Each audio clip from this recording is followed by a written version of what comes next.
Hello, my name is Stephen Ikebude, and I welcome you to this episode of the Stephen Ikebude Show. On this episode, we have a guest, a Ghanaian migrant who has moved from Ghana to Finland. His name is Eugene. Eugene, I welcome you to the Stephen Ikebude Show. Thank you for having me, my brother. How are you, Eugene? I'm doing good. How about you? I am good. Nice. We are in Kuopio, Finland, one of the big cities in the eastern part of Finland. We had traveled all the way from Vasa to come for this episode with this special guest. Eugene, Yes, sir. where did your migration journey start? Well, let's say 4 years ago. Well, I was in Ghana. I was working as an optometrist. I work in the hospital. I worked for about 4 years. Okay. No, 5 years actually. And then I felt the need to advance my knowledge. And at that time, even before moving to Finland, I was actually doing my master's in South Africa. I was almost completing. Okay. But I wanted to jump back. You wanted to jackpot. So See, Ghanaian first is they use Nigerian style. attempts for all of us. You don't become all of us, have you? Yes. Okay. True. I wanted to experience a new environment and experience a new challenge, in my opinion, because even though the work was okay, it was interesting for me. Actually, the eye care is one of the interesting places. Okay. But I needed to advance my knowledge in the research area. That is when I decided to move. And why Finland? Finland was actually not my first option. That is the truth. The first option was to go to the UK. Okay. US wasn't one of the places I wanted to go. Okay. But UK, Canada. And I had admission to about, if I'm counting, about 5 different schools in the UK. Some came with some scholarships, but the amount that I needed to pay alongside was huge, and I couldn't afford. So I was just scanning through these master's portal, and then I saw schools in Europe, and I decided to go beyond the UK because I was always focused on UK. So Okay. I decided to go beyond UK and look at other schools in Europe, and then I chanced on Finland. Finland. Yes. How? I started reading about it, and I think I was also helping students with their thesis. And Okay. I was helping one lady doing an MPhil. So as part of the research I was doing for her, I was reading about education in the world, Okay. and I chanced on the education in Finland, and it was the best education in the whole world. Wow. Yes, I had never knew that small country. And we had experts from the research I did. I had experts from the US coming just to study how Finland's educational system is. I read about it and it was marvelous. So I decided to listen. These were the. I'm telling you, these were the videos from the representation from the US who came to Finland to learn how the educational system is. And if you check from the internet, you could find that also. That Finland has one of the best education. Which part of Ghana are you from? I'm from Obuasi. Where is that? Obuasi is somewhere in the middle part of Ghana, very close to Kumasi, which is very popular. Okay. Yes. Okay. Ghanaians also watch this show, and there are millions of Ghanaians all over the world. In your native language, please say hello to them and tell them something about the Stephen Ikebude Show.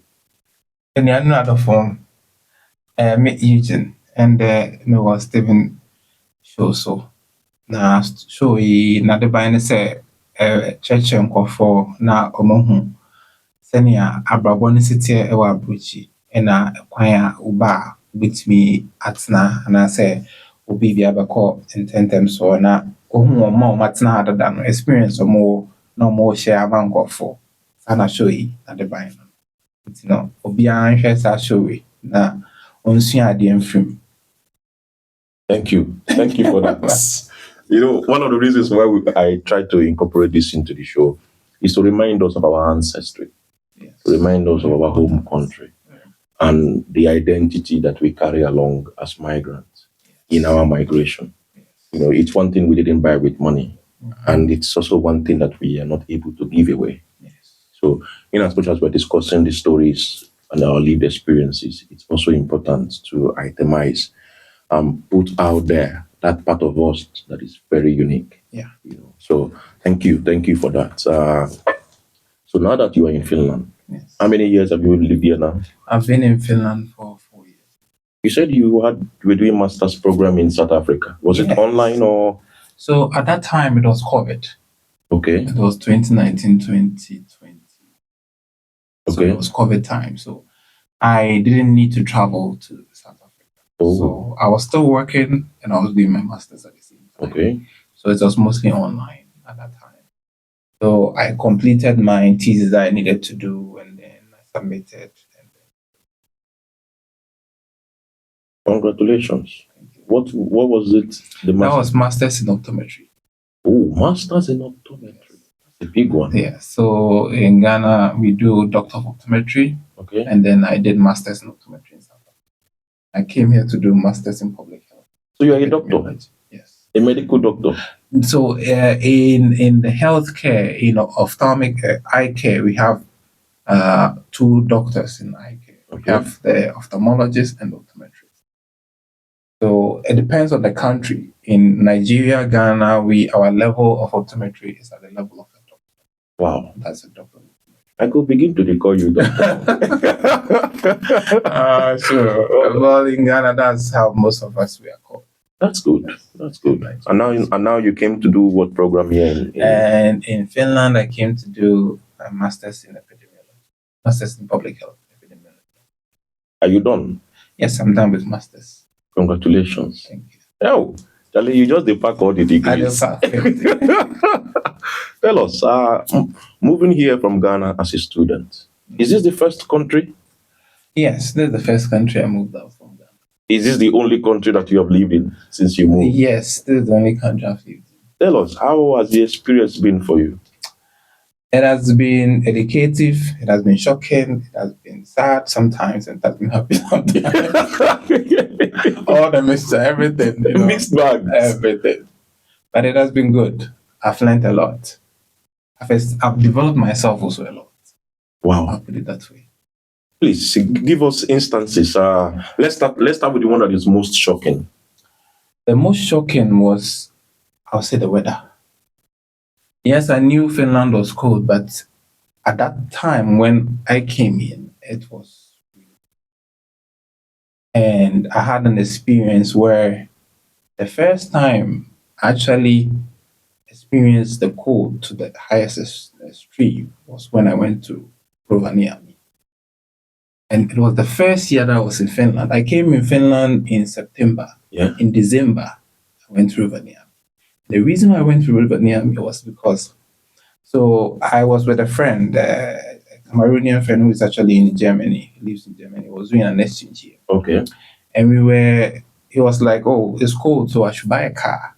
I'd already planned to buy a car, but because when I came, I wasn't working. I was spending almost my savings as my living expenses. So okay. We were on Neti Auto or something when they were bidding. Yeah. So we were just playing with the bidding. And I was the last person to bid a car. So I had to buy. And the car was in Rovaniemi. Oh. So I had to go and pick the car from Rovaniemi. And it was the first manual car I've driven. It was the first manual car I've driven in Finland. In Ghana, I was always driving automatic cars.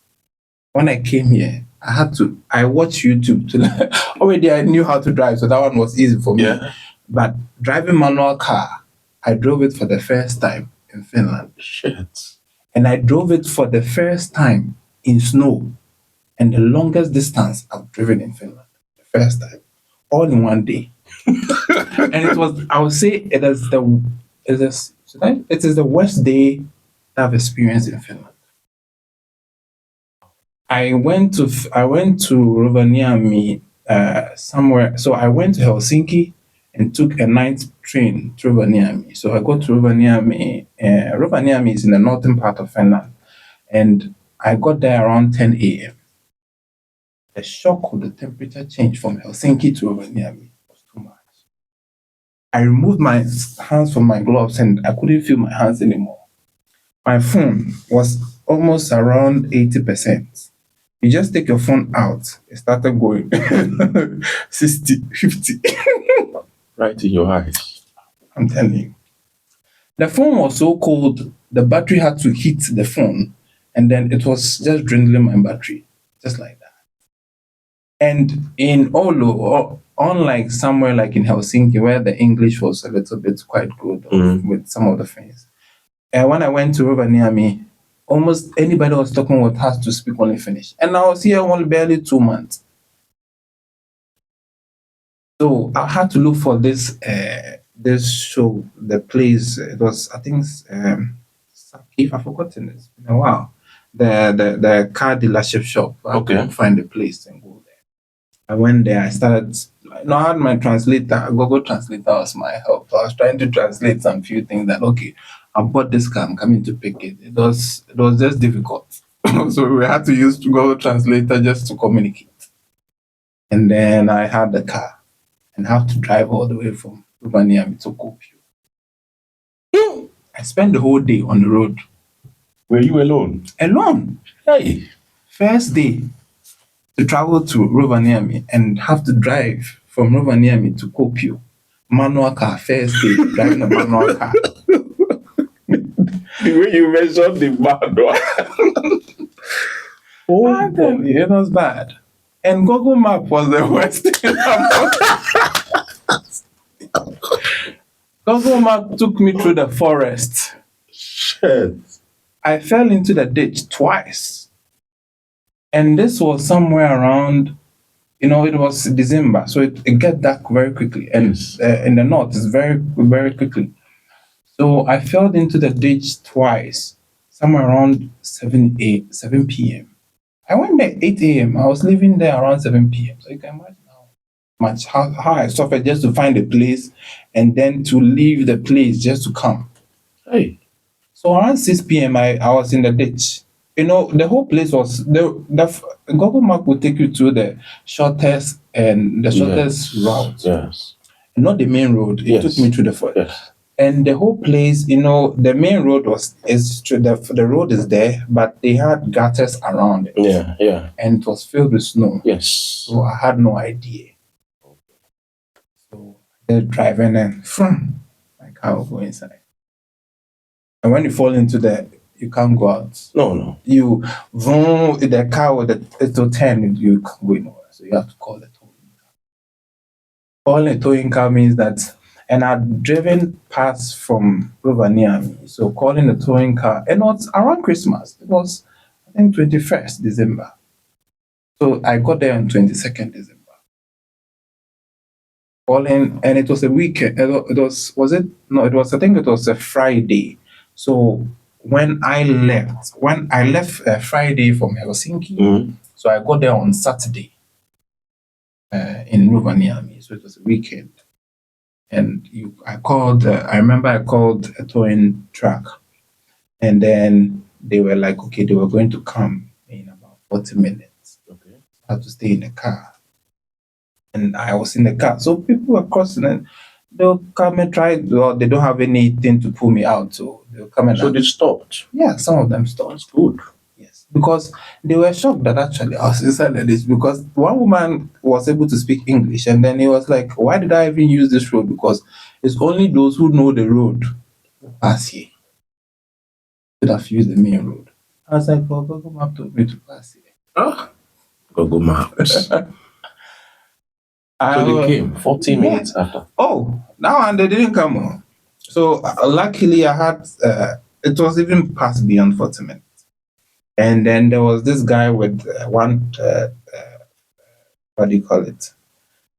Pickup truck. Yeah. And he had the wire, a rope. And he was able to hook my car and then pulled me out. A native? A native thing. A person you do not know. I do not know. Stopped. Helped you. Yes. Pulled you out. Out. After you had called a towing truck that didn't show up. Yes. Wow. And so I continued the journey. Within around 20 minutes, I was in the second one. Oh my God. That day. Ah, I was in the second one. This time I called the tow truck again. I told them, wherever you are, please come. I was in the car for almost about an hour before he came.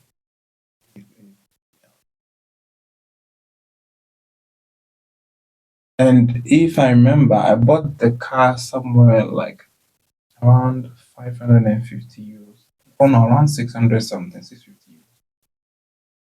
And the towing was around, was it 550 euros? Yes. The car was 600, the towing was 550. What? I'm telling you, the cost that they sent to me. And this money was from, I have to use my Ghana account. So visa charges, all of them. When I finished calculating how much I spent, it didn't make sense for me to get a car because I had spent more to get a car to Kuopio and get buying the car.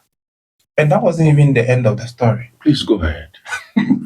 I got to almost about 10 minutes to get to Kuopio before I got finished. Ah! I was in the car. I just put on traffic indicator. Yeah. Yes, hazard light. And then one lady stopped. I was just passing. I was using one young lady. And he came to me. I was like, "What was the problem?" I said, "Oh." And then he had, so he took me in the car Okay. and drove me to Kuopio. And he had the antifreeze, but the gallon. The He gallon. poured all the antifreeze away. Who was this woman? I don't know. A Finnish woman. A Finnish woman. A native. A native. The second one to help you along the road. On the same that same route. day. Wow. Yes.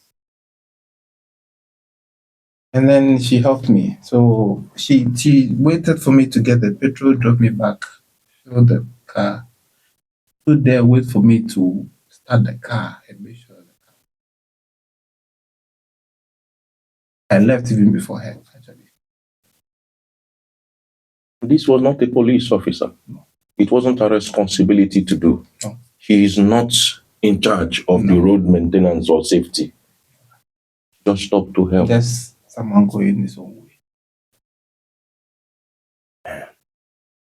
What then would you say about those who consider Finns as racist?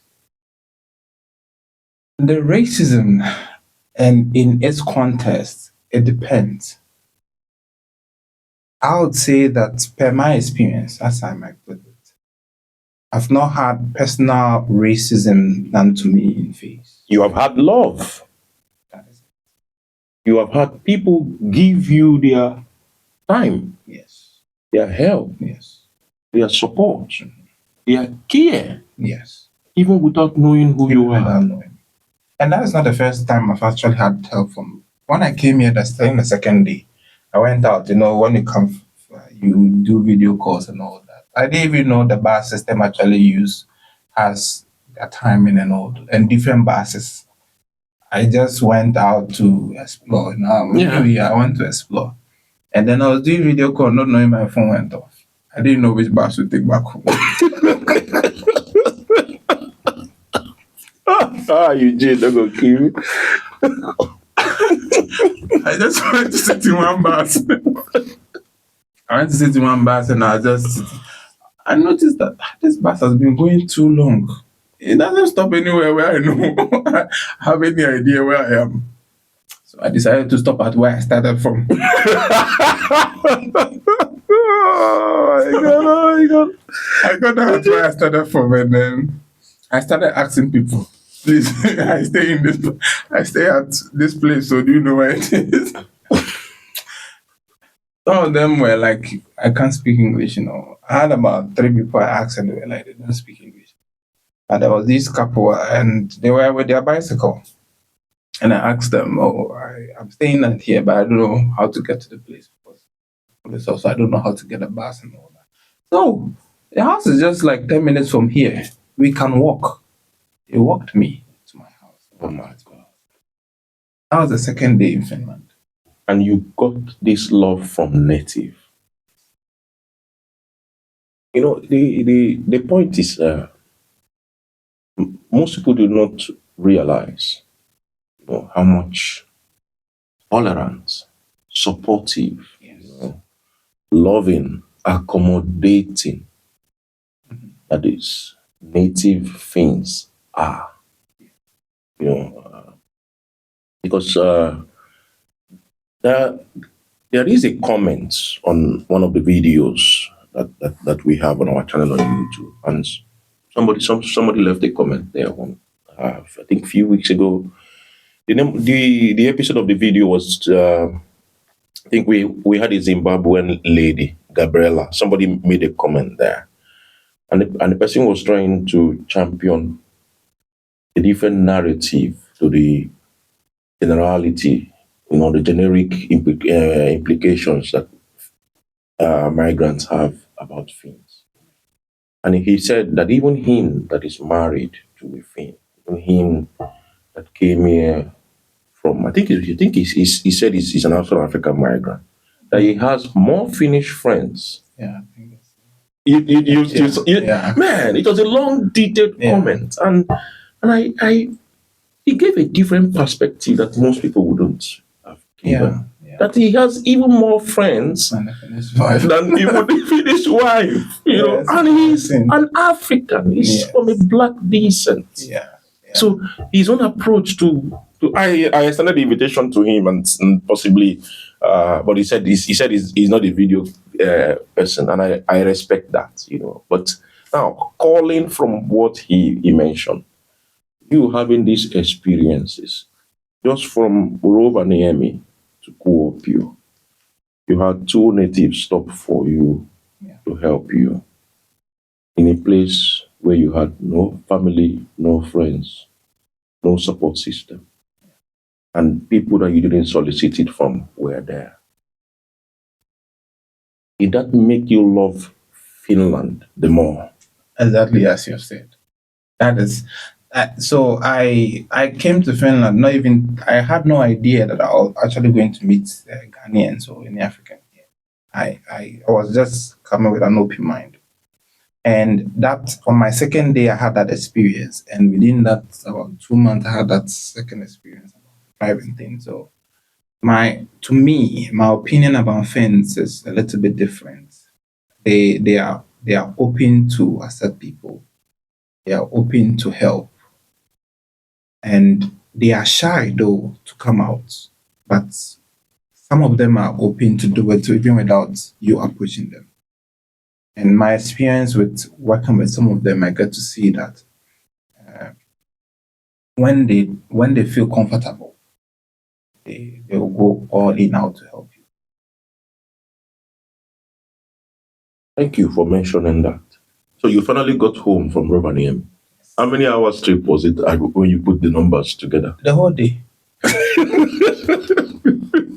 I go home around 11:30 or so. So you left Kuopio to Helsinki to take the night train. When did you leave Kuopio? I left Kuopio. It was during the day, so somewhere around I think. No, it was in the morning around 10. So 10 a.m. you go to Helsinki. You were in Helsinki to take the night train. Yes. The night train left what time? It left around 7 p.m. Around 9 or 7 p.m. 9 hours after. 9. Yeah. So 7 p.m. ish. 9 hours after you started the journey to Rovaniemi. And then you go to Rovaniemi the following day. What time did you get? Rovaniemi, I got there at 10. That's already 24 hours from when you left from Kuopio. 24 hours after you got to Rovaniemi. And then from Rovaniemi, you picked up the car. When did you start the journey? Can you have? I think when I picked up the car, so we having to do translation. I think I left. Me finding the place was also one of the difficult things. Finding exactly where Yeah. the car shop. So I think I left Rovaniemi. It would be around 2 or 3. Okay. So 4 hours just to get the car. When you got to Rovaniemi, and then you got home what time? 11 and 11 p.m. 11 p.m. Yes. So it took you 36 hours from your house, from Kuopio to Rovaniemi and back to your house. To buy the most expensive car. Most expensive car. A manual. A manual car. Oh boy, it says Google Map. Personally, I use Waze Okay. when I'm traveling intercity. You know, I use Waze. I think nowadays Waze is also owned by Google. Ways tend to take you through highways, avoiding the too many turns. Yeah. So Okay. it's for me it is straighter, Alright. with Ways. It compensates for the extra time you have to drive by taking away the inconveniences, Yes. of those shortcuts. Yeah. Shortcut is one thing to avoid when you are driving in intercity. Yes. So, but it's a shocking one. It's a big experience It's a for good you. experience. So, 4 years. How have you survived as a student? Oh, I wasn't actually working. When I came, I started using my savings from Ghana. Somewhere in December, as around that same time, I went to buy the car. The reason even I went to buy the car was I started this advertisement delivery. Okay. That's advert papers. Yeah, Minoxia. Minoxia. Yeah, okay. Very Yeah. good. I started my Minoxia delivery, and it was getting cold. Yeah. During December, so I decided to actually find a car, make it easier. Okay. Taking the graphics and all Yeah, those things along so that it would be easier. That was the challenging reason I went to buy the car. So I started that, and that job. I did it for only 1 month because the work I had to put into delivering those papers against the salary I was getting, it wasn't worth it. It wasn't worth it at all. I did it for 1 month and then I stopped. Luckily, by contact of getting to know people, I got into cleaning industry also. Okay. Started to do some cleaning. Okay. And that was what actually has been what was holding me till up to now. Even still part of my part-time job. Okay. With surviving, I also had to get some grant. When I was a student, I got some UEF training grant also for me. UEF. Yeah. What's that? So there's a new. We have this new grant that is to support international students. Okay. Yeah. So every year, every semester, no, every year, they take master students. Okay. Apply. So there are different companies and they pick international students. And as part of that, they pay you salary. Oh, Yes. what these companies are they Finnish companies? Yeah, Finnish companies. Giving support and grants to international students. Yeah, international students. UEF, is that the name of the grant? Yeah, or? so it's called UEF trainee. So Okay. University of Eastern Finland trainee. University of Eastern Finland trainee. Yes. And then the local Finnish companies. The ones that are paying for the salary. Okay, that's a good program. That's a good system. Yeah. So the main aim is to help international students get working experience in Finland. Okay. So that it makes your CV a little bit set up on what you want to apply. Okay. Yeah. So I had it twice. I had it in my first year, my second year. You are in for the academia. And it was all strategy. No, the first one, it was an eye research center. So since I was in the eye area, it was a little bit attractive for them. That's good. And the second one was in my department. So the foreknowledge you had while in Ghana, your experiential advantage of being an optometrist, while you were in Ghana and your CV. It helped you even while you came here to study. Yes, it helped because it depends on where, like in this contest, where I was applying to was an eye research facility, so Yeah. they needed somebody who actually had, even though the main reason that they wanted somebody, a trainee, was to help them with programming, Mhm. our programming. I didn't know, but I just applied and I told them I had experience. I had done other forms of programming, C++. So I took, I have made application. I took 1 month to sit down and learn how to do our program. Wow. That was serious. I applied for the course, sat down and learned how to do programming at the same time, So alongside my own studies. yeah, so you can So have I the can have the advantage. advantage. So specialized learning is also advantageous when you are migrating. It's very, very advantageous. It gives you an what will I say, an added opportunity. Yes. Because we've had some say that when you migrate, for instance, from your home country to Finland or other parts of Europe or even US, you step down. You tend to start lower. What now with your own experience? What would you say about that? I would say that it is actually true. I also buy into that idea. It is true and not true at the same time. It depends on which area you're coming from. Like if you are from other facility, other department where your experience doesn't actually count much in the new place that you are in, and you have to step down. And even if it is going to be counting, the context of language, culture changes the whole perspective, and then you still have to come down. I'm an experienced optometrist from Ghana, but when I came here, even after school, so about should I say 6 months, no, about 3 months to be completing my masters, I decided to then see my professor. That, okay, I'm completing. I want to do PhD, and he was like, okay, Eugene, that is fine, but this is exactly what he told me. See my chair. I'm not going anywhere. So there's no way I'm going to stand up for you to come on this chair. Exactly as he told me. So he told me Romanian, the other people coming from Romania and all these people who don't even have any form of education to our level that you even have. They come here and they learn the language and they're able to do this building. They get employed. Or I can decide to do a PhD, but go to an English speaking country where I can actually progress. So there are two things. Either I want to go into the profession of actually doing what I was doing back home here, and I have to learn the language. Or I tend to go somewhere else. Because if you, no matter how much of experience that you have, especially when it comes to the healthcare, the language becomes a barrier where you can't actually get to.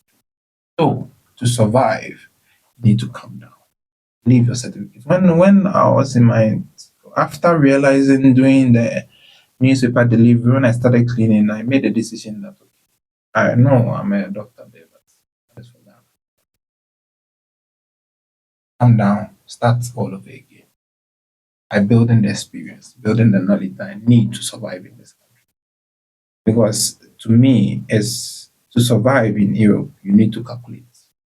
You need to calculate everything. You just don't go by just going that way. That everybody's going that way, so you're going on. You need to calculate. And I would say that that decision actually helped me a lot and has helped me to achieve so many things accordingly. Even though I've not gotten to where I want to get to, but and I've had so many achievements in my life that I am proud of. Wow. So coming down is very important. It is. Yes.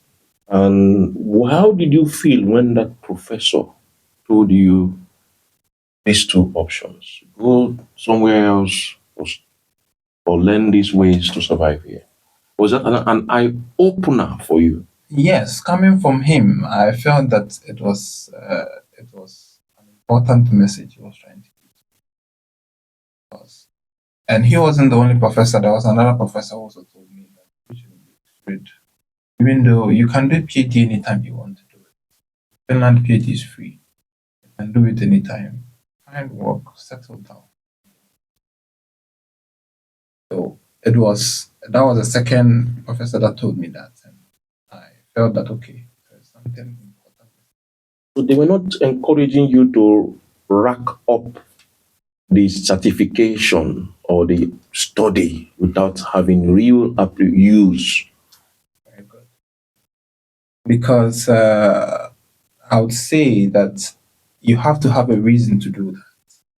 We in our context of where we come from in Africa, we like to get certification. And that is how I've seen it, and it has been how we were brought up. Because it's the level of education that gives a little bit of how much we put in quote respect. Hmm. Yes. But when I came to Finland, I got to see that it's way different. Culture about learning and studies is different. They don't actually look at those things.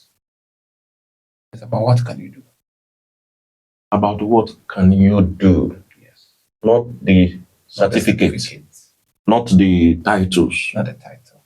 and not the respect.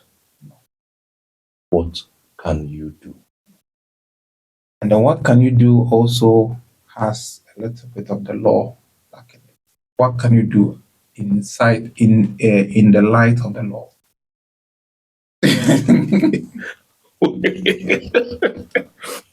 You can do it, but in the light of the law.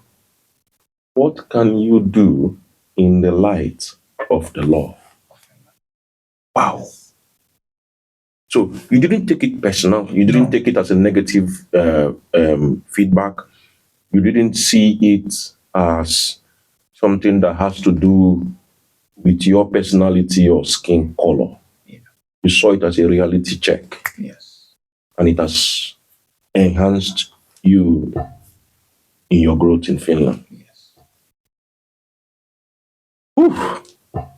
The journey of a migrant can really have diverse intricacies. That is very true. Tell me, have you lived all your Finland stay in Kuopio? Yes. All my 4 years has been in Kuopio. Wow. Yes. It's like I call you Kuopio Linen I'm now. a Kuopio line. Yeah.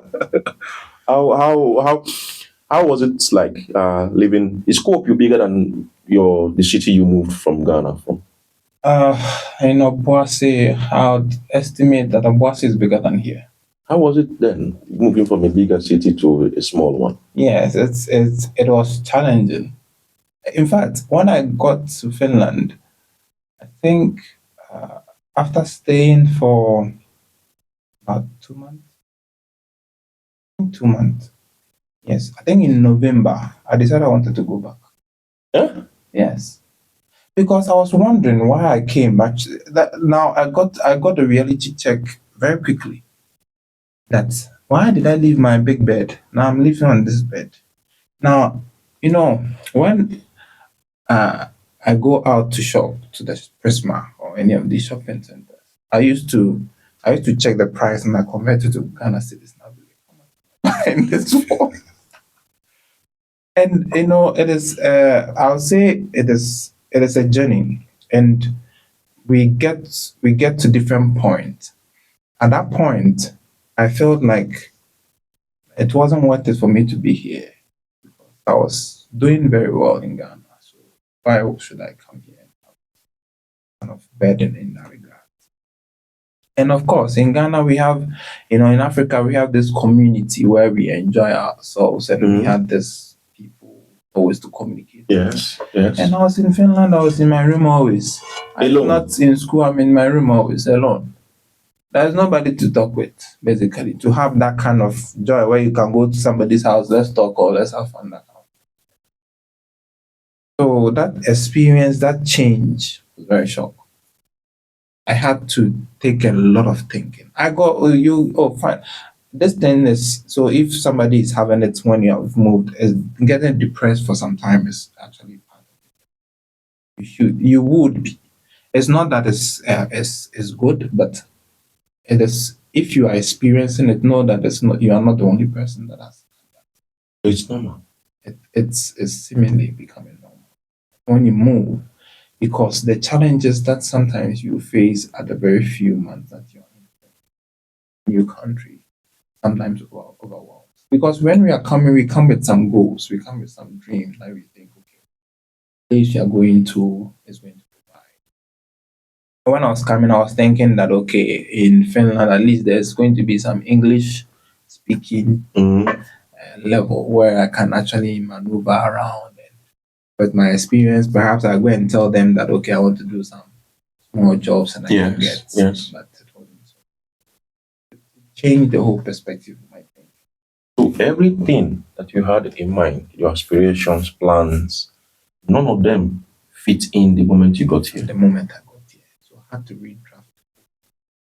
How was it redrafting it now in a terrain that you are unfamiliar with? And now, if you're in a different country that speaks a different language, has a different culture, you are very brave. You move from your own country. Nobody told you to move. You took your bags, moved to a different country with different language, different culture. You're able to stay, or even more than 6 months. Then you're very brave. Changing your whole perspective of your whole goals. That means either you are lowering what you want to do just to fit in before you can go to your goals. I had to change like my plans. I decided, okay, I want to work. I last time I was just searching through my books and I saw things I wrote down. Sure. I wrote that, okay, I wanted to get my license here. I wanted to have my own business. Yeah. I wanted to do my PhD also. These are things. And I gave estimation of when I'll do all these kind of things. And funny enough, I've been able to, when I saw it later, I was going through and I was like, I've been able to do most of them. Yes. But it took time. It took a lot of planning. A lot of planning. Self-resolve. And there are times where you would feel sad. There are times where you feel happy also. The people you have around you can encourage you the most. What are the happy moments you have had since you moved to Finland? Yes, there are times where you get good salary. And that is happy. Oh boy. Yeah. There are two things you cannot joke with, especially when it comes to migrants. The money. Money.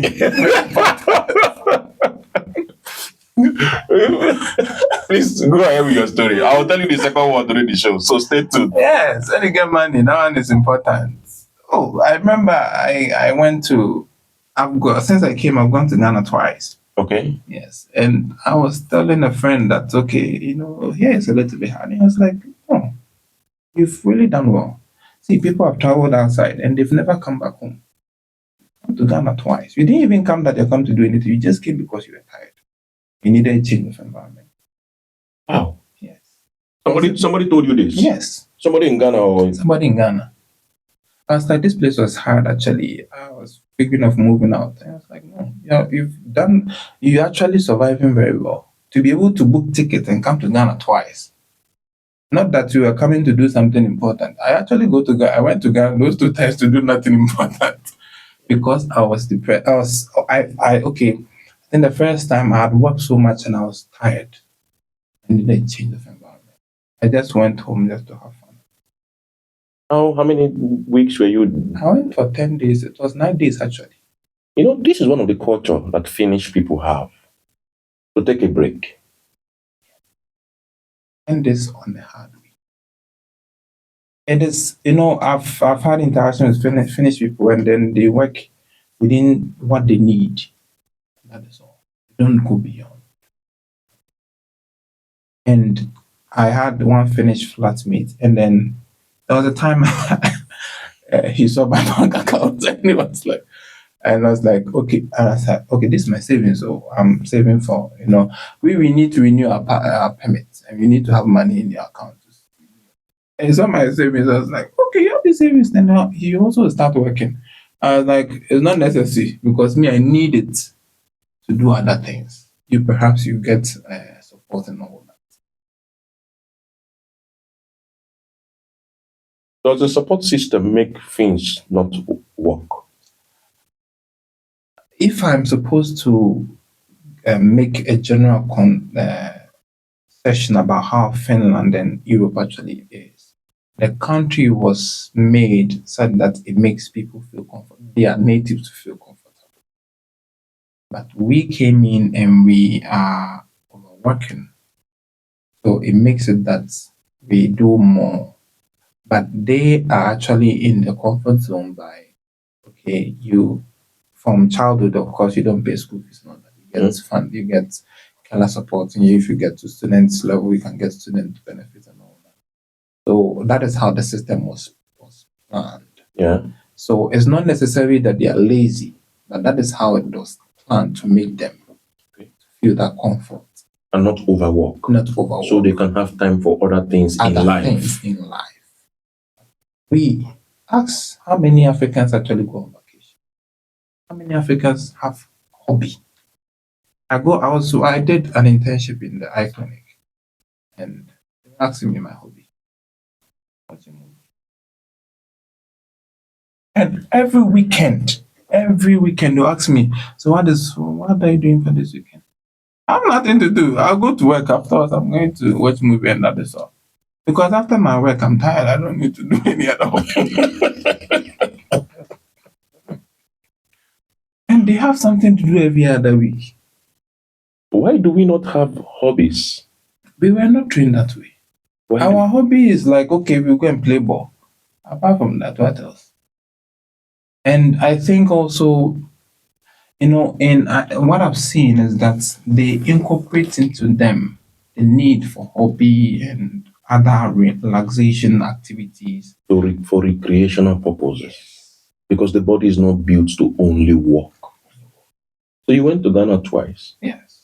And somebody in Ghana gave you a reality check on how well you have done for yourself. Yeah. For many Ghanaians who don't travel, who have the means to go back to Ghana legally and come back to the countries where they live, what would you say to them? Well, it's also it's important that we take time to go beyond just we living here. And when I went back to Ghana, I also felt like I also felt the reason why people actually don't travel. We spend a lot when we go back home. Mm. Yes, I saw that I spent a lot when I went back home within that short time that I was compared to if I were living here.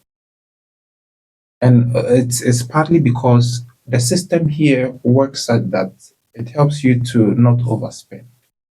Let's say, okay, bar system, the amount that you pay throughout the whole month. But if I'm in, and I can go anywhere I want to go, especially in Kuopio. But if I'm in Ghana, I have to drive around, and I mean I have to fuel my car always, even when I drive around, and that is extra cost. Yes, if you're in Finland and if you're using the car, of course, it has the same. Mm. But there is the option of you using the bus. We would say that yes, there is this African culture where when you come back from abroad, you need to come with something to help every other person that we have to come back home. So that also puts some strain on people wanting to go back home. Even the system itself, I went to Ghana. I remember the last year. Yeah, the first 1 week. No, I think last time it was I stayed quite a longer time. So I think the first 4 days, there was no light. And I was like, see, if I were to be in Kuopio, there was nothing like that. Yeah. So there was also the aspect where the challenges back home is still there. Yes. So when you move from here and then go back, you experience it back and then you be like, no, I can't stay. So the comfort we experience here, we trade them off when we travel back home. And that can be a restraint. But do you think it's enough not to go back? No, it's not just enough. to visit. No, to visit is important. you need to always go back. I mean, that's from my experience. I would say that uh, going back gives you, should I say, recharges you. The change of environment recharges you. When you stay here for quite a while, you get, there's that form where you get used to the depression and you don't experience it that is actually a problem, and then you take it as part of who you are. Hey, I'm a quiet person. You're not a quiet person. The environment has turned you to one. Me personally, I was a talkative person, but now I'm a quiet person. I can stay in my house the whole day. I wouldn't go anywhere in Finland. But in Ghana, no, it wouldn't be. At least I'll go somewhere. Do you miss people? That is one of the things that we miss back. We miss people. And communication. I remember one of your videos I saw, which the expenses that we have to trade off when we come to communication. Trade those things off. It's not by design of what we want to do, but the design of what we have to do to survive here. You have to trade those things off. Because you didn't get the time. You go to work, you go to school, you come back. The time that you need to make those communications.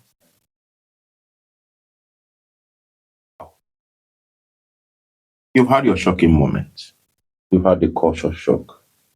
You've had interactions with natives in ways that you didn't imagine. You have fallen in love with Finland. And now you have become a part of Kuopio. Do you ever see yourself going back to Ghana to live permanently there? Well, so I always say that I've always been this. I make plan A, I make plan B and C also. Okay.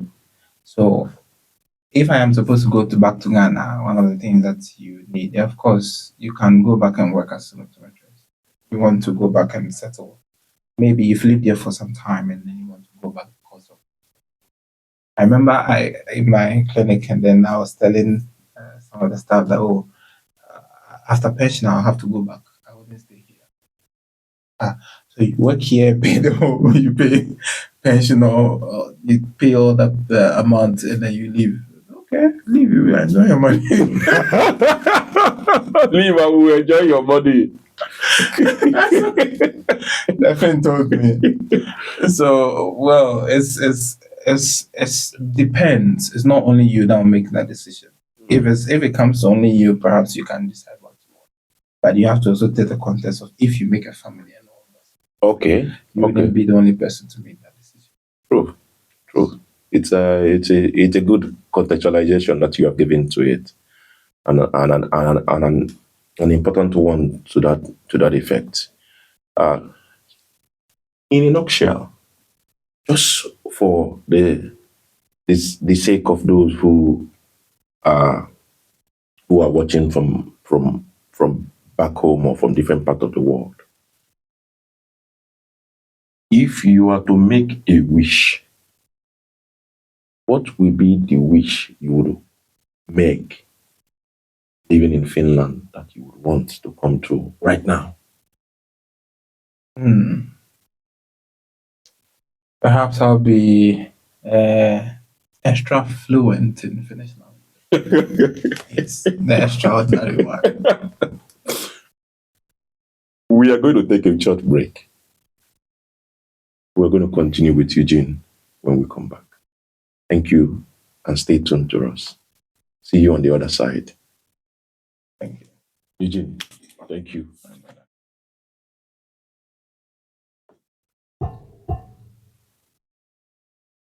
Hello, and welcome back to the continuing part of this episode with Eugene from Ghana, right here in Kuopio, Finland. Eugene, welcome back. Thank you. You left us in the first part of the episode with a wish. Yeah. The Finnish language. Yes. Do you think that is the key that opens all doors for you here in Finland? Yes. That is, in my opinion, the most important key in living in Finland is the language. You can have all the connection you have, but if the language is still deficient, you find it a little difficult to maneuver. Because, but per my dreams of what I want to do, language is key. I've sat for the, like, the licensing exams in Finnish. I've written the wiki test and all that, but the level that I want to get to is still not Not there there yet. Yes.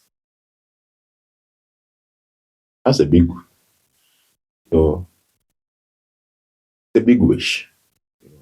And it requires the baby steps. Yes. And you've had two Finnish professors tell you certification is not what you are really seeking. Being able to apply what you already know, and being able to do so in Finland requires the Finnish language. If we were to compare your life here in Finland, you said you've done quite well for yourself in your span of 4 years. But then there are some things that you miss back home. And when you went back home, you saw a bit of that again.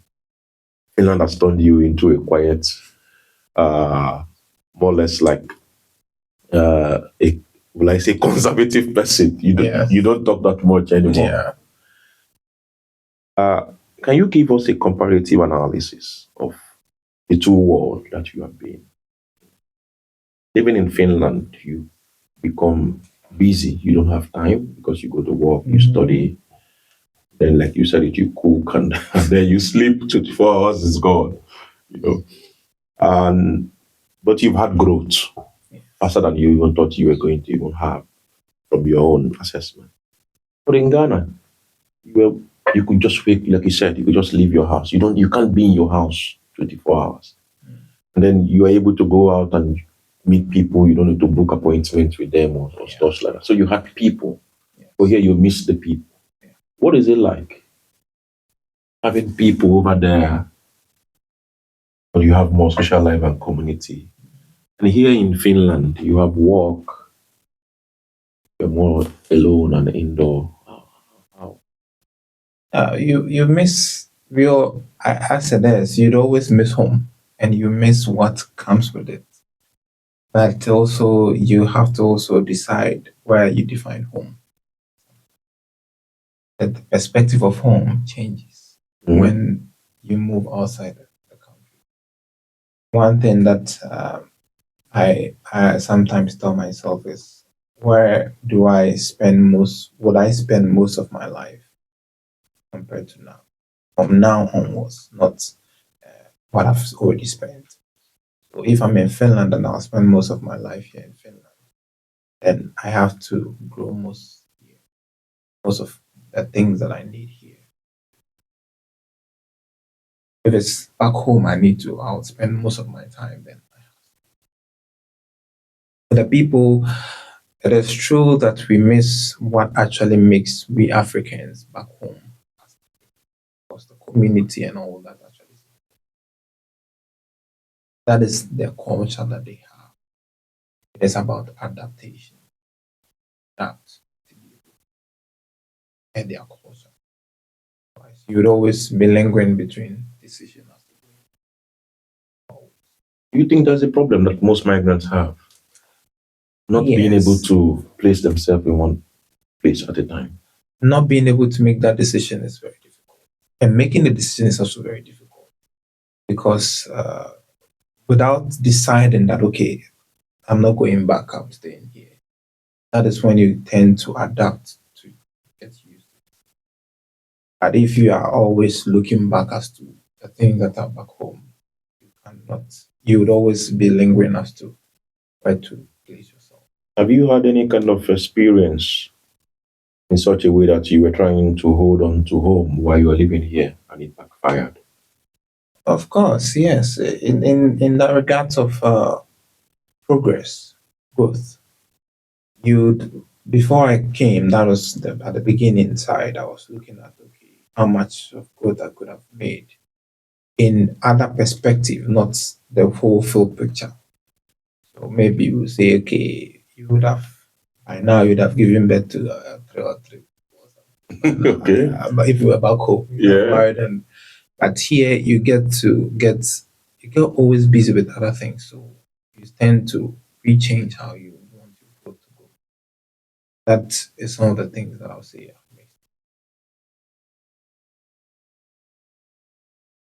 Marriage, having kids, you have to take it slow because of Finland. Yes. So do you think that is common among migrants when they move away from their home countries? Yeah, it's common among men, migrant, even with the females also, because you coming to it depends on the place. If you are an English speaking person, you move to an English speaking country. Even there, you still have to take it slow because you need to settle. You need to find a stable job, and you decide how does raising a family in this new place is going to be like. Are you equipped enough to handle the culture change? There are too many different cultures altogether. Even bringing out the family here, especially in Finland, where you've seen how they live when it comes to kids, how they are treated, how they are actually given that freedom. Mm. I was discussing with my Finnish teacher that okay, this the kind of freedom that Finnish children have is way beyond like in our context. It's not supposed to be so because they are given so much freedom, and that is the law, and that is how the culture is. If you are giving birth here and if you are raising your kids, that amount of freedom still is there for them. Even though some African families can put boundaries Yes. at that Yes. point, but there is still behind your head, you know that okay, they still have that freedom. Even though you can shape them, but they still have that freedom. Wow.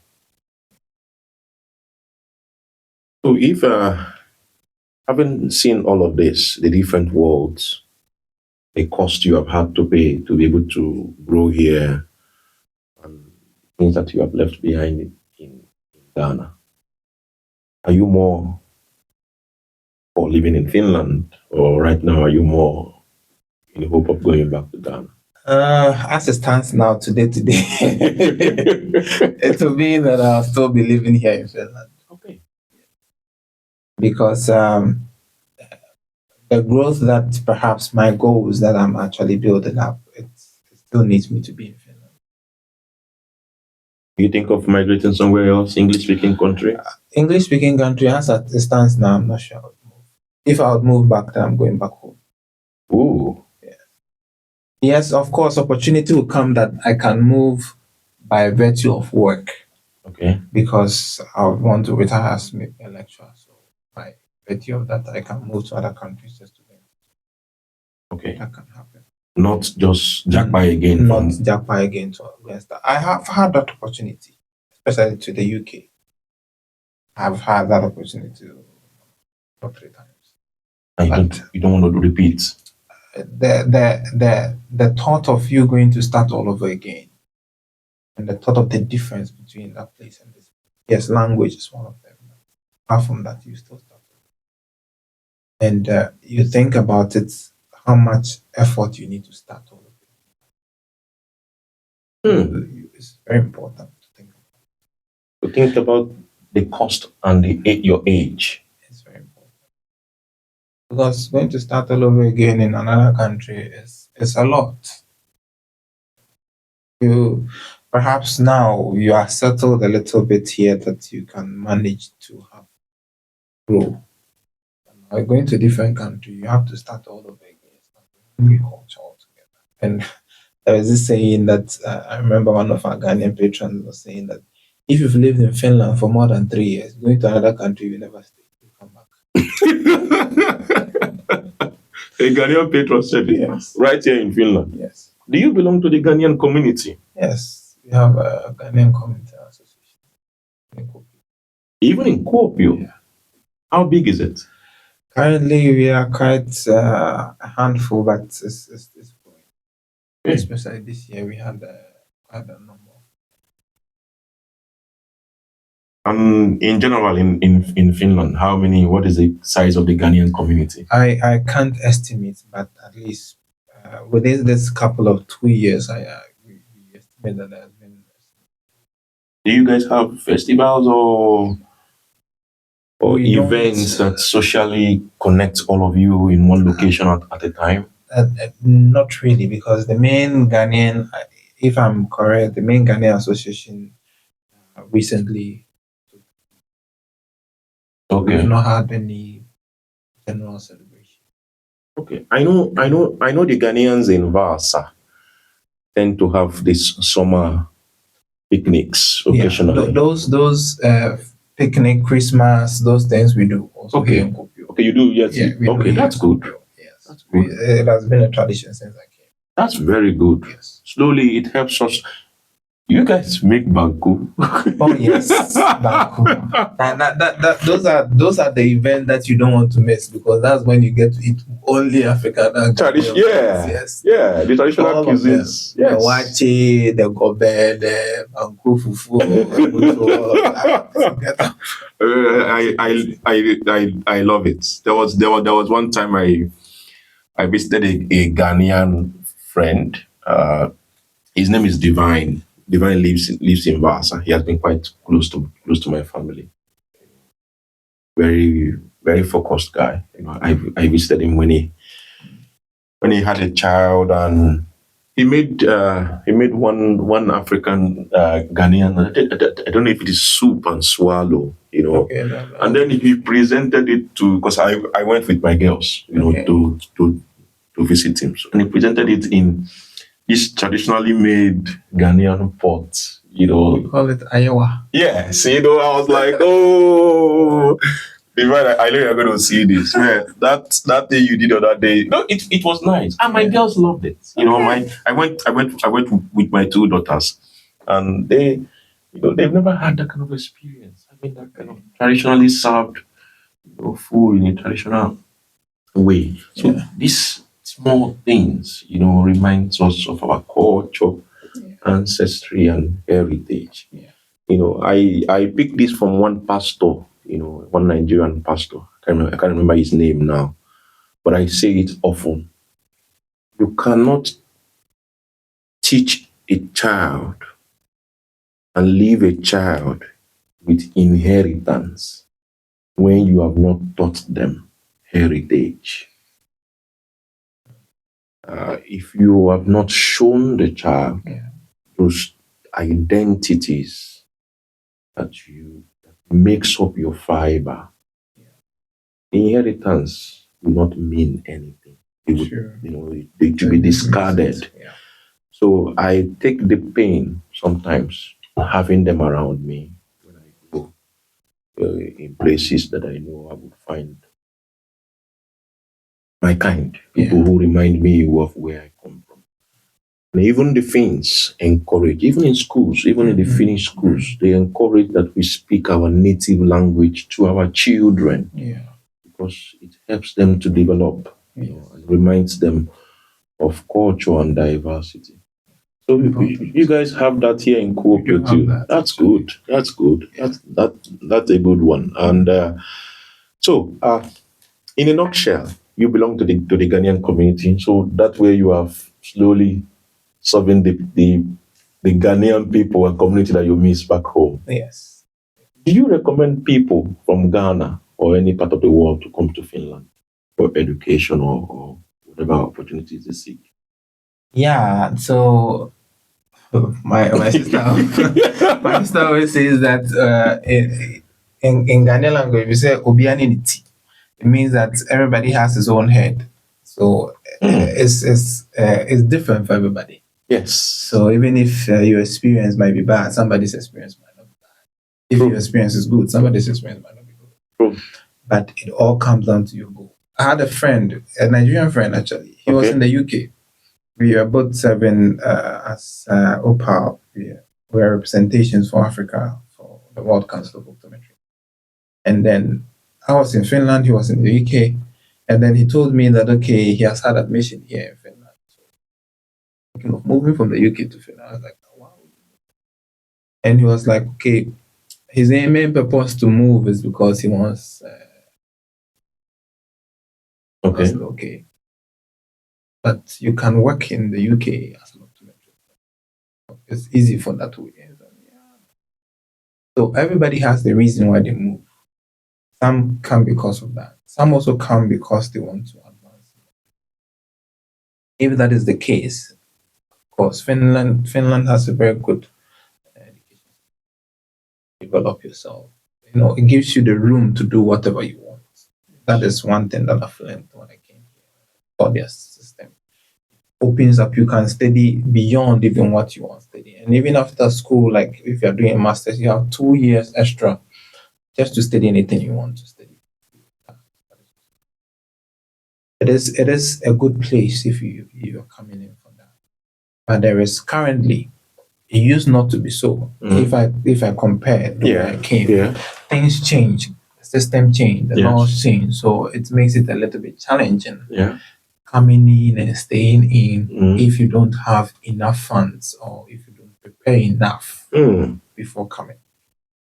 But all the same, it's a very good place. It's a very the advantage of the peace, the quietness, the system working. In fact, I stayed in my room, bought a car, registered a car, opened a company, registered a company, did I do my own booking, which I've never learned. I just started reading it.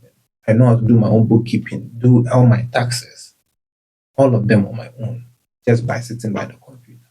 Wow. And these are things that if I compare back home, no immigrant can come to Ghana and come and do this thing.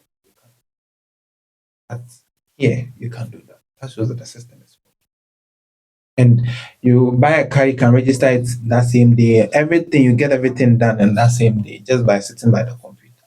You can buy and sell a car that same day on the computer. Yes. That shows that the system is working. Yes. So that advantage is there.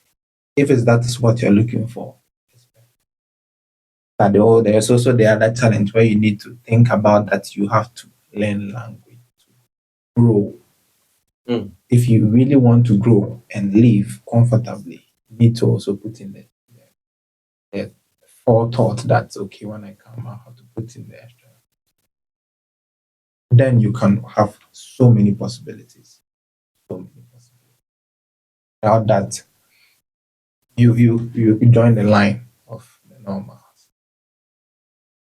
You have had a different kind of experience with the natives. What is your opinion, based on your lived experience now, about the local native people you see or meet in Kuopio, about migration, migrants, and how they feel about over migration in their small villages and communities? For the things that I've had contact with and had the conversations with in their regards of migration, they have some have the notion that, well, they are actually glad when you come and you study what they do and their culture, language, the way they do things, and then you live by that, and they are sharing their culture with you. And there's also the other context where some people also think that you come and then you want them to change to fit you. That is where they have a problem. Yes, you came to join us. So you say we do what the Romans, you go to Rome, you do what the Romans do. Yes. So you trying them to change just to fit you, that is a problem. Like, okay, they don't speak English. Get them to speak English. That's the way they are, and that's how they have been. So they can't just today change just because you came in. They cannot change Yes. today just because you came in. Yes. They will try and accommodate you because they have to accommodate your presence in their circle. And how many of you are they going to be changing to accommodate? we have so many different people coming in, different cultures altogether. So they don't change for every other person. That is, even if even with Africans, we know our cultures are different.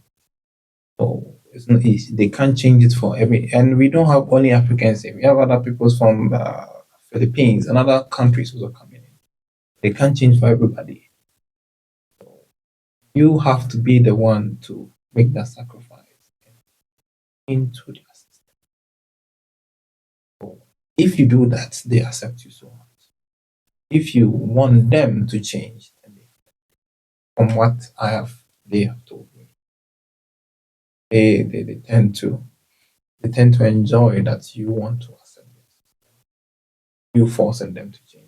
Because you were the one who came to their home. Yes. It's like going to somebody's house and telling the person how the person should act or behave in his own house. That is quite disrespectful, in my own opinion. It is. It is. Do you think that is one of the culture shock people have when they move to Finland? Not being able to understand that they are the one who are required to blend in. Yes, it is. It is very difficult to think about it that way. That you coming in, you have to blend in with the system, and the system having to change. Because in where we come from, I think we've lived in that context where we get everything as we want. Eugene, thank you very much. You have been quite. you had a worst day already, and you had it early. Yes, I have it very early. And you've also had your good moments, and you've also had an experience that is quite unique. And you've kept it together, with your community. I wish you all the best, and Yeah. I thank you particularly for making our time for this episode of the show. I appreciate the audience. I appreciate the sacrifices, and I appreciate that you also shared your story with us. Thank you very much. I hope when in the future we call you again to check up on you, that we are going to get an audience from you. Thank you. Thank you. And thank you for coming to the Stephen Ikebude Show. For our viewers, thank you for giving us your time also, for watching this episode, for listening to Eugene share his migrant story with us. If you have found this episode engaging, please give us a thumbs up, give us a like. There is an opinion that came to mind while you were watching this episode. You can leave it in the comment section. We do our best to keep our comment section interactive and to enhance the growth of our community. Also, as an appeal to many of you who are out there who also watch us and follow. We have had growth, real growth in the viewership, and we are hoping that we can set this target, the target of having 10% of those who view us subscribe to us and be a part of our community. We hope that before the end of the year, we are able to achieve that. Just 10%. Right now, we're actually below 5% of those who view. We have less than 5% of those who actually view us subscribing to us. It is one free gift that you can give to us to encourage us, to pat us at our backs, and to make us realize that the stories and the guests that we bring on the show are also well received on the other hand. So please, we appeal to you to give us that support, that free gift, that candy that you do not have to buy, that you can give and extend to us. Hit the subscribe button. It means a lot. We hope you are going to do so. Thank you very much. We will see you again on the next episode of the Stephen Ikebude Show. Have a good one. Bye. Eugene, thank you. Thank you once again. I really appreciate it.